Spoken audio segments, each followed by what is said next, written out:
Hi, I'm Michael Pineda. And I'm Ellen Munschauer. Welcome back to Johnnie Bennie Campus News, CSB-SJU's weekly news show, keeping you up to date with what's going on around campus. On Monday, October 15th, the McCarthy Center hosted their 12th annual lecture with former Chief of Staff for the Obama administration and SJU alum Denis McDonough. Now we go to on-site reporter John Nguyen, who had the opportunity to interview Mr. McDonough. Hi, my name is John Nguyen, reporter from Johnnie Bennie Campus News, here at the 12th Annual Eugene J. McCarthy Lecture Reception with the guest of honor, St. John's alumni, and former Chief of Staff to President Barack Obama, Denis McDonough. Denis, what has changed from your time as a student from St. Ben's and St. John's to now? What has changed? Wow, well, a lot. First of all, everybody has iPhones. There's computers everywhere. There's internet. There's email. I remember a long time ago I sent one email over in the library, and I sent it actually to myself. That was 1992, so it's a long time ago. I'll tell you what hasn't changed though. It's a very vibrant, remarkable student body. It's really a group of engaged faculty and staff. It's a place that I get great comfort when I come back to, and it feels really good to be back. I'll tell you one other thing that is a big change is it's a much more diverse place, frankly, than it was when I was here, and I'm really happy to see that. I said to a class today that the Supreme Court found in 2005 that diversity has a value all its own, and that's true.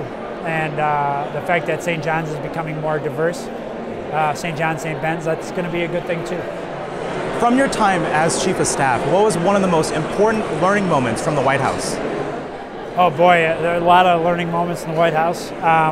Look, the fundamental thing is that when you're a Chief of Staff and you're managing people, you're a good manager if the people you're managing think you care about them. And the best way to get people to think you care about them is to care about them. And so those are all things I learned here from John Nguyen, from our professors, from fellow Johnnies and Bennies, that you should care about your people, that we're all people made in the image of God. We're deserving of dignity and respect as a result thereof. And that influenced my work in the White House and elsewhere. How did you work your way to Chief of Staff, and for so long too? Well, I got really lucky, basically. I tricked the president into hiring me.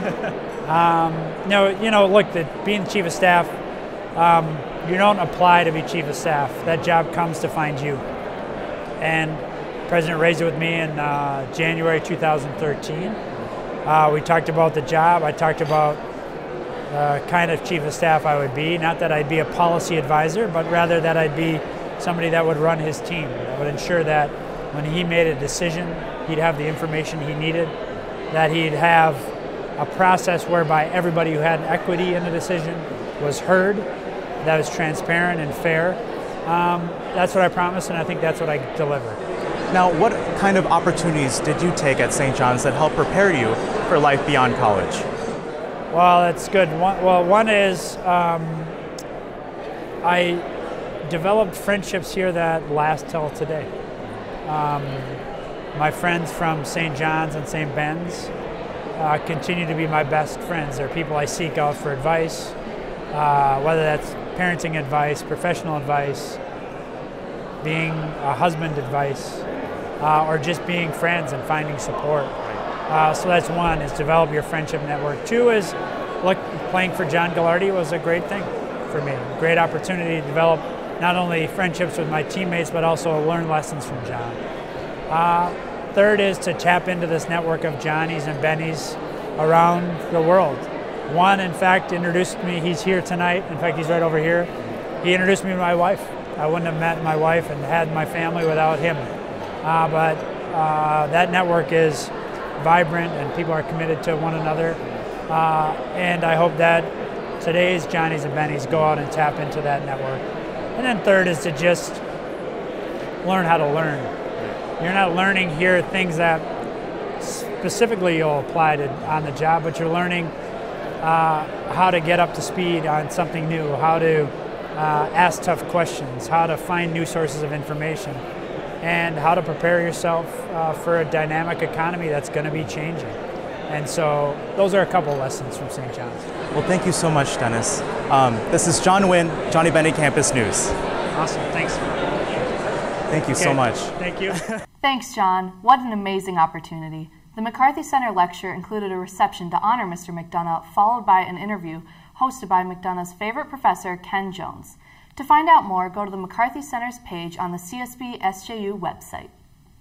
On Tuesday, October 16th, Upper Gretzky had the Academic Exploration Fair. Reporter Janie Heitner was on the scene at the fair.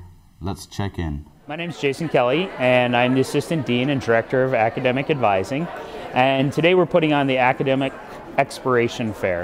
A couple years ago, we decided to have an opportunity where all departments and academic support services could come together and talk about their programs, and especially talk to first-year students and others who might be interested in their area of study. We have approximately 50 different programs of study that are here, and additionally we have other support services like student accessibility services, our registrar's office, representatives from the library, and other programs like our military science program. Okay, so I'm Sharon Cromber, and I'm a senior dietetics major at St. Ben's, and I've worked at academic advising since freshman year. I'm a peer advisor. The main goal of the fair is for students to explore their majors and minors, get some information, talk to faculty, and just see where they're at and figure out their interests. Hi, I'm Sammy. I'm a first year at the fair today. I'm a Hispanic Studies major right now, but I'm also looking at pre-med, so I went to talk over with Manny Campos about some pre-med courses, and then that got me set up to talk to him about a 4-year plan later in the week, so that's what I'm doing here today. So if you're not too sure about what major or minor to choose, the best thing is to come talk to an academic advisor, because they can really help you, guide you in the right direction of what you really want. If students miss the fair, we strongly encourage them to reach out to any faculty member on campus. What they will quickly learn is that all faculty members are really excited to talk about the areas of study that they're involved with. Thanks, Janie. Tonight, October 19th at 7:30 in the Stephen B. Humphrey Theater, the Fine Arts Series presents Nubuntu. This all-female quintet from Zimbabwe has drawn international acclaim for its fusion of traditional music, Afro jazz, and gospel. Nubuntu reminds us that we are all connected by our humanity. We just have to listen. Also Friday night, join JEC and the eSports League for a 64-person Mario Kart tournament, played on Nintendo Switch. Free play starts at 8 p.m. and the tournament begins at 9 in Brother Willie's Pub. The first, second, and third place winners will receive Amazon gift cards. There are 2 more performances of CSB-SJU theater shows, Bus Stop by William Inge. The play is featured at the Coleman Black Box Theater in the Benedicta Arts Center from 7:30 to 9:30 p.m. on Friday and Saturday. There are many upcoming opportunities to get FAEs and support your fellow students. Attend an evening of chamber music with the Chamber Choir and Amadeus Chamber Symphony October 19th at 8 p.m. There's an orchestra performance on Sunday, October 21st at 2 p.m. and a jazz ensemble and combos performance on Monday, October 22nd at 7:30. Beginning last week and continuing until October 26th at CSB is Cut the Current, where residential halls compete to see who can conserve the most energy. Competition standings will be updated every day on the Gretzky wall and in resident halls by RAs and CAs. Following this, there will be a transition to tracking energy use monthly. The grand champions at the end of the semester will win a pizza party.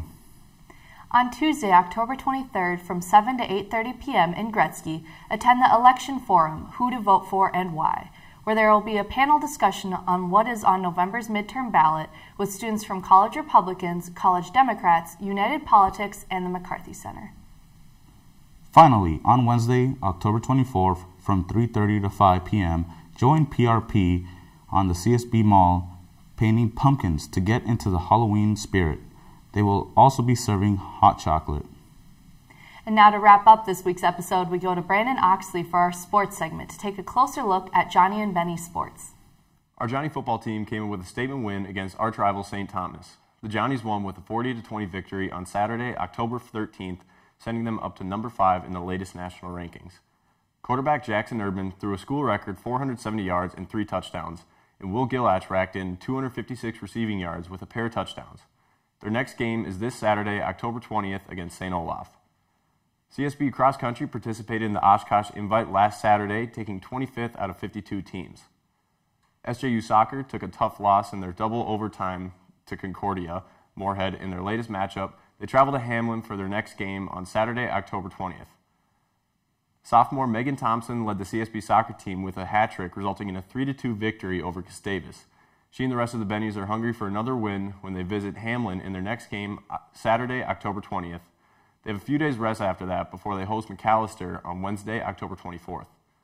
SJU Golf finished out their fall season with an 8th place finish out of 18 teams in the Golf Week Division III Fall Invitational. Congratulations to Michaela Von Walde on breaking the school record in the 100-meter, earning her CSB Athlete of the Week for the swim and dive team. They took 2nd of 4 teams in the McAllister Pennathon last Friday.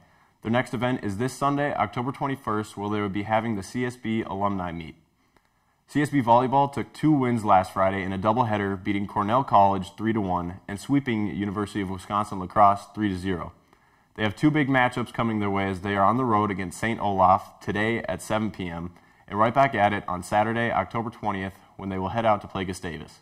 This is Brandon Oxley reporting JBCN Sports. Thanks, Brandon. That's all for this week's episode. Thanks for tuning in. I'm Michael Pineda. And I'm Ellen Munschauer, reporting for Johnnie Bennie Campus News. Make sure to check back next time to stay up to date with what's going on around campus.